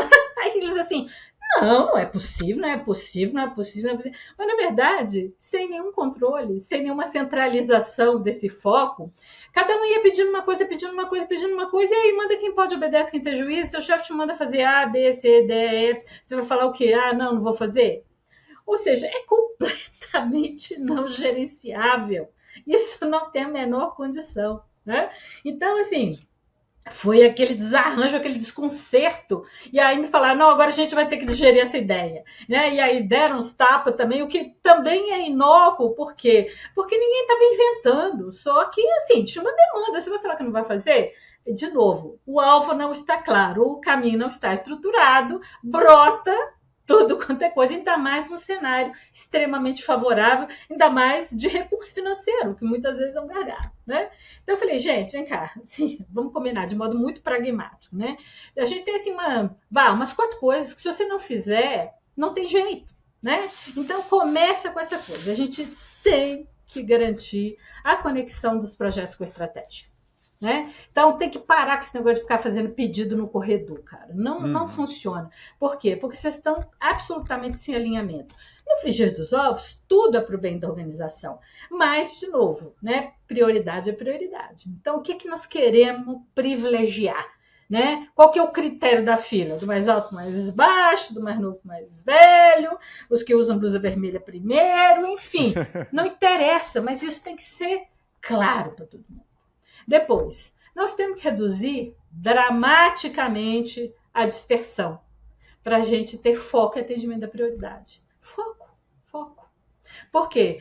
472 coisas acontecendo, não tem jeito. Mesmo 30, vamos combinar, é um delírio. Né? Para isso acontecer, você tem que melhorar dramaticamente, né?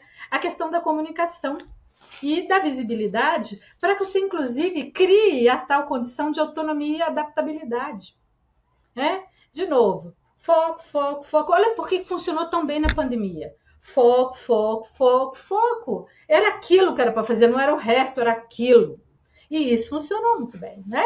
E por fim, uma coisa que a gente costuma não considerar, né? E vai sobrar assim para a pessoa responsável pela gestão do portfólio. A gente precisa, de preferência, eliminar. Se não dá para eliminar, pelo menos tratar o que são os chamados, né, gargalos organizacionais, que são essas dependências da transversalidade do projeto. Então, não adianta você ser capaz de decidir em 24 horas se aí bate em aquisições e tem um SLA de 90 dias.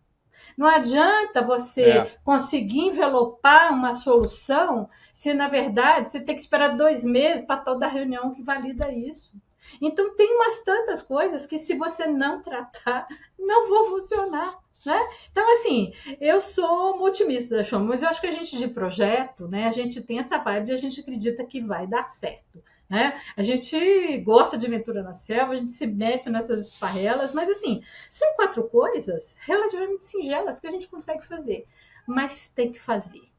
E o maestro é Deus. Se Deus não quer, não sai. Né? Se Deus não quer, não sai mesmo. E é engraçado, me pediram há um tempo atrás um pacote de capacitação, porque até uma situação assim, é uma empresa muito robusta, com abordagem ágil, envolvida com software, projetos grandes, complexos, grandes clientes e tal, mas um somebody love danado, não entrega, que eu vi assim, é um caos, a gente não entrega, né? Aí eu falei, beleza, então assim, vamos fazer esse trabalho, começa remoto, uma parte presencial, ok, eu começo com os deuses. Em seguida eu vou conversar com a turma de gestão sem os deuses e depois nós vamos compor essa capacitação e ver, assim, especialmente a questão de comunicação, né, de comportamento, o que é que nós vamos turbinar. Aí eu recebo assim, então, para os deuses, basta se mandar a pergunta que eles respondem. Olha! Eu falei, ótimo! Então, para Miriam, esse é o jeito dela não ir fazer esse trabalho aí, cara. Porque se você quer mudar a forma como as coisas estão acontecendo, se as pessoas são capazes, são capacitadas tecnicamente, você não está entregando, a gente tem que descobrir o que você quer e a percepção dos dois lados para a gente costurar. Se os deuses não querem, então só lamento. Eu agradeço muito a oportunidade, mas não vou fazer não, nem a capacitação, eu vou perder meu tempo. Uhum. E aí eles ficaram meio assim, porque eu falei, não, se eu não vou conversar com os deuses, eu não vou. Então, assim, essa é a questão. Dá para gerenciar a questão de limitação de recurso, dá para melhorar essa questão, mas tem que ter vontade política, tem que ter esse empoderamento. De novo, é prioridade e valor. E o resto é brincadeira. Né? Já fiquei preocupado que você falou aqui das 500 coisas ao mesmo tempo. Quer dizer que eu não posso participar de 2, 3 reuniões no Teams em paralelo? Ficar escutando uma no ouvido, outra no outro e outra só olhando a imagem aqui, não dá, não? Pô, brincadeira, né? É brincadeira. E a gente, quando olha assim, planilha de alocação, né? Bota no Project. É uma diversão. O cara tá alocado 400 horas. Aí você fala assim, né? Ele não come, não bebe, enfim. 400 horas. Surreal. O pessoal tá abismado aqui com a questão que você falou da carga 2,5 vezes a mais que a capacidade. E quando a gente para pensar... Fato e dado de pesquisa, ok? Às Isso vezes não parece... é meu feeling. Não, às vezes parece que é até mais, né? Mas é bom saber que tem pesquisa estruturada a respeito para ver se tira da cabeça de alguns que dá para fazer milagre. E tem as conversas de corredor, como você falou. Uhum. Você vem como um diretor ou como um gerente, você tem alguma demanda para alguém na equipe, não dá para esperar que ele priorize estrategicamente aquela demanda. Porque depois, quando aparecem 400 projetos estratégicos, o pessoal vai dizer, não, mas fulano tá louco, isso aqui também não é urgente e tal. Quem foi que falou para ele? Quem foi que combinou o jogo com ele? E qual autonomia que ele tem de dizer assim, não vou fazer? Né? Um exemplo que eu acho fantástico do que a gente está falando, e mais uma vez um exemplo aí da pandemia, eu trouxe aqui já no canal o pessoal da Tec Verde e o pessoal da Brasil ao Cubo em episódios diferentes para falar de modularização da construção, de construção off-site e tudo mais. E eles tiveram um case na pandemia, que a gente comentou por alto no podcast, não dá tempo de entrar em detalhes, que é um negócio maravilhoso. Eu estive lá visitando o prédio da Brasil Cubo, que foi o primeiro prédio construído off-site do Brasil, que eles montaram realmente em módulos, e eu estava me atrasando para ir lá para visitar, e assim, se eu perdesse o dia, eu ia chegar lá, o prédio já está pronto, né? Eu fui no penúltimo dia de montagem lá. E aí eles estavam comentando comigo como que o negócio surgiu, porque eles fizeram obras de hospitais, inclusive para o Albert Einstein, para a pandemia, em entrega de hospital em 39 dias. E eram estruturas que não eram tendas, não eram provisórias, é coisas que estão lá operando até hoje com a qualidade como se você tivesse construído de bloco cerâmico, enfim, acabamento perfeito, utilidades e tudo mais. E aí eles comentaram que quando deu aquele primeiro baque forte da pandemia, que fechou tudo e tal, a Ambev, que é bastante parceiro deles, eles já fizeram obras para a Ambev, entrou em contato e falou assim, a gente está reunindo uma série de parceiros aqui para a gente poder fazer doação de álcool em gel para os hospitais e centros de saúde, etc., nesse momento que está com risco de faltar. Então a gente está aqui organizando isso. Vocês topam entrar? Aí eles falaram assim, não, a gente topa, claro, imagine, mas a gente pode fazer mais do que isso. Aí eles, legal, o quê? Né? Deixa a gente dar uma discutida aqui, a gente retorna para vocês. Isso era uma quinta de manhã. Na quinta-feira à tarde, eles já tinham feito num projeto, anteprojeto em 3D, um módulo de hospital. Imagine, eram 4 horas ali, o pessoal emendou almoço e tudo e rascunhou um módulo, pegando o modelo de módulo típico deles. Assim, dá para transformar isso aqui em hospital. Se eu faço N módulos, eu aumento X leitos.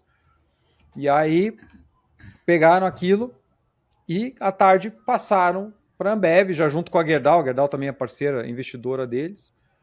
Mandaram aqui e falaram assim: dá para fazer módulo de hospital. Se a gente acha que tem risco de faltar hospital e tal. Assim, Nossa, quanto tempo vocês demoram para fazer um projeto desse para, não sei se era 60 leitos, 45 leitos e tal? Pode estar autorizado, pode fazer. Depois a gente vai discutir como, quanto tempo leva, quanto vai custar, mas assim, faz. Quinta tarde. Domingo o projeto estava pronto. Nossa, que coisa Eles assim. conectaram com o Albert Einstein. E só assim, a nossa dificuldade a gente não conhece utilidades de projeto hospitalar. O resto, módulo, construção, acabamento e tal, só me diz a especificação que tem que ter de coisas que no hospital você não pode, sei lá, tipo de tinta, de forro e tal, por questão de infecção. E eu preciso de alguém de utilidades, porque eu preciso saber o que vai dentro da parede. E aí eles já conectaram no mesmo dia, etc. No domingo o projeto estava pronto. Já tinham falado, né? A Brasil Cubo conversou com a Tec Verde, que faz os painéis de revestimento e tal. Domingo o projeto estava pronto, na semana seguinte já estava produzindo, 40 dias depois ele estava montado. Né? O primeiro, eles fizeram acho que 6, 7, 8 aí espalhados no Brasil. Então, para mim, é um bom exemplo disso que a gente está falando, né? Ou seja, apareceu a necessidade ou a oportunidade, ali no caso a necessidade. A equipe sentou e falou assim: dá para fazer muito mais. E foi atrás e fez, e o parceiro bancou e rápido. Você para tudo que você está fazendo, direciona os recursos que você tem para esse projeto e o negócio sai de maneira maravilhosa. Assim. E assim, você está comentando sobre essa coisa de modularização, assim, a gente tem aqui em Belo Horizonte, não sei se você se lembra, uma experiência que é não tão ágil assim, mas que foi muito bem sucedida de modularização, né, para Minha Casa Minha Vida, que foi feita pela Precum. Né, e é um caso que a gente estudou em profundidade. Né? A parte de fundação eles faziam com uma abordagem tradicional, mas toda a parte de alvenaria, cobertura e acabamento, eles faziam dentro da indústria, porque a história deles era de estrutura metálica, né? Era de padrão industrial. E aí eles tinham uma coisa assim muito legal, né? Que era e prioridade de valor, que eles queriam um produto que fosse inovador, industrial, claro, para aproveitar a infra, e que fosse sustentável. Então, assim, eles fizeram um padrão de construção que eles tinham aí cumprimento de prazo e cumprimento de orçamento como muito pouca empresa de construção civil fazia. né? Agora eu te Olha. confesso, já tem uns anos que eu não estou acompanhando mais a Precon, mas foi um caso assim que me chamou a atenção na época enormemente por conta dessa questão de estabelecer uma prioridade e até de como é que eles foram rompendo, né, a ponto até de dividir a empresa, né, em 2 segmentos. Por quê? Porque não dá para pedir o saco de cimento para fazer o teste do módulo e esperar 2 meses, porque até que vai o processo. Uma coisa que você pode ali ir comprar e trazer. Né? Então, eles tiveram que romper, inclusive, do ponto de vista jurídico, com a empresa mãe, para que eles tivessem autonomia de ter processos muito arrojados. Olha. Nesse sentido, de conseguir fazer esse fluxo gerar valor na velocidade que eles queriam. Mas, assim, essa experiência é maravilhosa, né? Maravilhosa. Puxa. Muito legal. Ó, estamos já estourado no tempo, mas vamos lá. O papo está muito bom, né? Por mim, é sempre assim, dá para continuar indefinidamente. Como medir, última pergunta de $1 bilhão, como medir benefícios estratégicos entregues por esse portfólio? Então, se a gente falou, né, que é difícil a gente conseguir transformar a visão em ações, como depois retroalimentar esse processo, entendendo o que de fato eu consegui entregar, o que está faltando para eu poder voltar no meu PDCA. Então, falar de benefício é me apertar sem me abraçar, né? Então, a primeira coisa assim que eu acho que vale a pena pensar é que a métrica tradicional de medida de portfólio, até associada a projeto, né, é dinheiro, especialmente ROI, retorno sobre investimento, e que remonta, na verdade, às origens, né, de portfólio, com Markowitz, na década de 50, quer dizer, é um troço lá dos primórdios, né? Agora, a questão aqui está muito associada, né, certamente, né, a qual é a questão de orientação. De novo, né, eu falei isso 40 vezes, mas de qual é a questão de geração de valor, né? Dinheiro não é problema, dinheiro, pelo contrário, é solução, e ele sempre vai ser uma métrica. Mas se, por exemplo, você está orientado a gerar valor para o cliente, a sua métrica não pode ser simplesmente o retorno sobre o investimento, porque certamente ele não se aplica em todos os casos, né? Mas a gente tem aí, por exemplo, em termos de ESG, né, em tempos de ESG, uma lógica que vem rompendo um pouco com essa questão, né, e inclusive até a questão do financiamento do portfólio está sendo alterada, né, de um aporte, digamos assim, orçamentário para um fluxo financeiro para geração de valor. Né? E o que eu acho que talvez seja mais importante seja a gente pensar o seguinte: primeiro, eu só posso medir alguma coisa que eu previamente defini, né? Então, a gente tem que fazer uma estruturação do gerenciamento do portfólio orientado para métricas e metas, né, que são coisas também que não necessariamente são muito claras, né? Como é que eu vou medir? Qual que é a minha meta? São coisas que conversam, mas não são, né, do mesmo lado do quadrado. Então, essa é uma coisa importante. E a gente ainda continua tendo uma grande dificuldade, seja no estrutura básico, que dirá isso, né? Eu falo, gente, vocês entram no jogo sem combinar as regras, isso é assim uma coisa espantosa, né?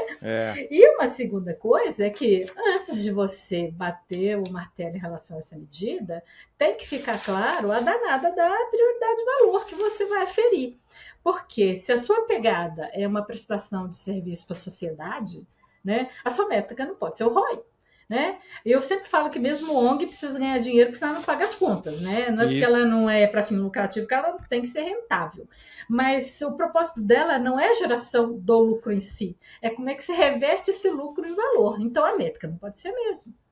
Então, a verdade é que isso aí dá uma discussão para metro, viu, Schumann? Né? Assim, não é a pergunta de $1 milhão e não é fácil. E tem uma coisa que ainda me incomoda mais, assim, que é o beabá de projeto, mas que é o meu dia a dia em boa parte das organizações, que é as pessoas ainda não aprenderam a diferenciar o que é o objetivo, né, o produto, a solução do projeto, do benefício esperado. Né? O benefício é a consequência, e ainda tem muita definição do objetivo do projeto que descreve o benefício e não de fato a solução para o problema que você quer resolver, e isso é um problemão, né? Isso é um problemão, ainda é assim mais estrutural, né? Tá, bicho, é o É. seguinte, dinheiro faz parte, não adianta ser mais realista do que o rei, a gente sempre vai ter essa pegada da rentabilidade, mas ela não pode ser a única. E principalmente, eu tenho que ter essa ênfase em ter métrica e ter meta e ajustada ao que eu quero aferir e que tem que estar diretamente relacionada à minha prioridade de valor, porque não adianta dizer vou fazer um projeto social, mas quanto que eu ganho? Uhum, é. Então não faz muito sentido. E olha como a gente acha aí VPL, ROI para medir algumas coisas que a princípio, né, o foco não seria esse. Né? Acha mesmo. Muito bom. É, a gente vê essa dificuldade de fato em separar o que é benefício, o que é escopo, o que é objetivo, o que é KPI de benefício. Isso é um Sim. ponto bem interessante, que até, um parênteses bem rapidinho aqui, que no curso do uso do ChatGPT, lá com o Finoc, dá para você fazer assim, miséria com isso. Coisa que no MBA, para montar um Canvas, o pessoal já tinha dificuldade de conseguir diferenciar, como você falou, objetivo de benefício, de escopo, etc. Agora você consegue separar isso e botar KPIs e tudo, tendo inteligência artificial te ajudando. Acho que vai ajudar a dar um salto nessa parte, pelo menos. Você sabe que eu queria cutucar o Finoc e perguntar exatamente isso para ele. Falar assim, vem cá, afinal, que o Canvas vai ser turbinado agora pela AI, porque eu tô curiosa para saber esse potencial, até porque eu tô com uns planos aí de começar no Canvas e acabar no GPT, viu? Então, assim, eu tô na próxima turma, pode esperar que eu certamente estou na próxima turma, porque eu acho que, assim, a gente precisa de fazer uso dessas facilidades de uma forma intencional para projetos. E, por enquanto, eu estou vindo assim, muito, vai mudar, vai mudar, vai mudar. Agora, como é que vai mudar, né? Isso ainda não está assim tão bem exemplificado, né? Essa é a verdade. Legal, é isso que a gente explora lá. Miriam, infelizmente chegamos ao final do nosso episódio. Antes de eu pedir para você as tradicionais dicas que você deixa aqui para o nosso público, quem quer se especializar mais em gestão de portfólio, em gestão de projetos, com a tua experiência, quero aproveitar para comentar, não comentei lá no início, deixei para o final, né? Aquele episódio que a gente gravou, número 51, pessoal, quem não assistiu ainda, não ouviu o episódio com a Miriam, episódio número 51. Gestão de projetos para mim, é o tema do episódio. Muito bom, passando pelas indústrias que a Miriam já trabalhou, como a gente citou lá no começo, mostrando a flexibilidade, a versatilidade do trabalho do gestor do projeto e como a gente consegue transferir essas habilidades, essas ferramentas de indústria para indústria, sendo curioso, sendo humilde, querendo aprender e aplicando esse nosso ferramental técnico e de soft skills, é claro. Esse episódio dos 115 que nós temos no nosso podcast está no top 10 do Capital Project Podcast. Então, olha só. Que coisa mais legal, que não bacana. Tinha comentado de propósito. Deixa eu muito obrigada por dar essa notícia. Que coisa show. Então, aí mais de 60 episódios atrás e é um dos top 10 até hoje aí do canal. Mesmo? O pessoal que curte bacana, muito. Que ótimo, fico feliz demais. Muito bom ter você aqui. Então, agora, dicas finais para o nosso público, como o pessoal consegue trabalhar melhor, não só a gestão de portfólio, mas trazer essa agilidade organizacional que a gente tanto falou aqui. Então, acho que aquelas 4 sugestões que eu fiz um pouco antes, eu acho que eu voltaria nelas, entendeu? Primeiro, assim, eu acho que tem que desmistificar um pouco, né? Não pode ficar essa coisa tão empolada na gestão de portfólio, né? A gente consegue aí, por exemplo, montar uma planilha de priorização que tira muito desse viés subjetivo com uma facilidade incrível no Excel. Com o ChatGPT ainda não aprendi, mas vou, hein? Por quê? Porque certamente... É bom. É uma forma da gente ter assim uma certa imparcialidade, né, para poder tentar trazer um pouco mais dessa objetividade, dessa clareza. Mas eu diria o seguinte: alinhamento é fundamental. Então, assim, a gente tem que investir em ter maior clareza quanto aos dados. Depois, é fundamental também essa questão da gente ter a sustentação para os processos, né? Não precisa de ser uma coisa aí tão complicada, mas casado com essa sustentação, né, que é processo, né, que é estrutura, enquanto isso vai, depois isso não acontece de um dia para o outro, né, a gente tem que desenhar, testar, organizar. Enquanto isso, foca na redução da dispersão. Né? Não adianta, assim, uma das coisas muito legais quando eu estou fazendo esse trabalho com as empresas é quando eu vejo uma um grupo, né, de primeiro nível de decisão que diz assim, a gente resolveu fazer o seguinte agora, nós vamos focar nessas duas.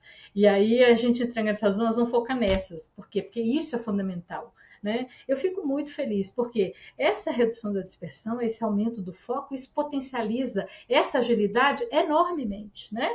E para isso acontecer, dá aí um gás na comunicação. A comunicação, de novo, a gente não está falando de folders de cor, a gente não está falando necessariamente de um vídeo, mas a gente está falando de uma constância.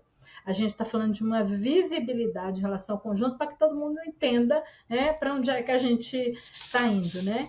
E uma atenção especial para as dependências, né? Porque a maior parte das organizações ainda é tradicional, organizada por áreas, e o projeto não é. O projeto é transversal, e isso para a gente tem sido ao longo do tempo aí uma fonte de desconforto continuado. Né? Mas eu diria o seguinte, faça, pouquinho que seja, faça, porque o resultado vem muito rápido, né? E vem como um todo para a organização em relação a essa realização da estratégia, porque é muito ruim, né? Quando a gente vê aí a maioria esmagadora do alto nível dizendo que a estratégia é boa, mas falha miseravelmente em entregar o objetivo estratégico. Puxa, ninguém merece, né? Ninguém merece. Sinal que alguma coisinha não está funcionando direito. Não é? Miriam, mais uma vez, muito obrigado pela nossa conversa aqui. Prazer te receber de novo no Capital Projects Podcast. Eu tenho certeza que a gente vai ter mais oportunidades aí para frente. Show, muito obrigada pelo convite. Assim, retomar as nossas conversas, e nós dois bem sabemos que a gente teve várias, né? Mais descontraídas, mais sérias, mais legais, né? Mais legais no aspecto legal, né? E outras que foram cool mesmo, que foram legais. Então, muito obrigada por essa oportunidade. Para mim é um prazer e um privilégio me associar a você nesse movimento, que eu acho que é de enorme valor aí para a comunidade de projetos. Muito obrigada. Vai ser sempre muito bem-vinda. A casa é sua. Obrigada. Pessoal, olha que bacana. Mais esse papo aqui no nosso canal, falando em desmistificar a gestão de portfólio, dar clareza de objetivo, trazer o empoderamento das equipes para contribuir com essa estratégia, ter o alvo claro para poder definir o melhor caminho. E assim as organizações conseguem se organizar melhor em relação aos cenários tão flexíveis, tão mutantes hoje em dia, que a gente está acostumado a ver aí. Quero agradecer a todos que nos acompanharam ao vivo aqui em mais uma transmissão do nosso canal. Uma satisfação muito grande poder voltar a fazer algumas gravações ao vivo, porque a agenda não anda fácil, mas hoje foi possível. E em grande estilo com a Miriam aí, super parceira, conhece muito gestão de projetos, gestão de portfólio. Então, obrigado a todos vocês que participaram, contribuíram, interagiram no chat. Não esqueçam de seguir o canal, né? E quem se interessar, por favor, se associe como membro, ajude a manter o nosso Capital Projects Podcast. Quero agradecer também, então, todos os membros que contribuem mensalmente. Agradecer ao Teams Ideas by Prosper, nosso parceiro aqui do Capital Projects Podcast, que tem soluções para a gestão de portfólio, para a alocação de capital, para uma visão estratégica apurada em tempo real da carteira. E também deixar aí o convite, quem se interessou pelo tema que a gente pincelou rapidinho aqui do ChatGPT, eu vou deixar o link na descrição do episódio também da próxima turma do curso lá, junto comigo e com o Finóquio, no uso do ChatGPT para a gestão de projetos. Tem sido um outro aprendizado fantástico. Já à altura que a gente está gravando esse episódio, já foram 8 turmas, mais de 600 profissionais. Então tá sendo muito bacana. E muito, muito em breve, eu sei que já prometi isso antes, tá saindo o curso de FEL, agora tá quase tudo certo na plataforma, tá dando uns bugs lá que o pessoal não tá conseguindo resolver, mas é questão de poucas semanas, ele vai estar finalmente no ar, ficou show de bola, gravado em estúdio, com uma baita qualidade, vocês vão curtir demais. E, como sempre, espero vocês aqui na semana que vem para mais um papo no Capital Projects Podcast. Um grande abraço e até a próxima!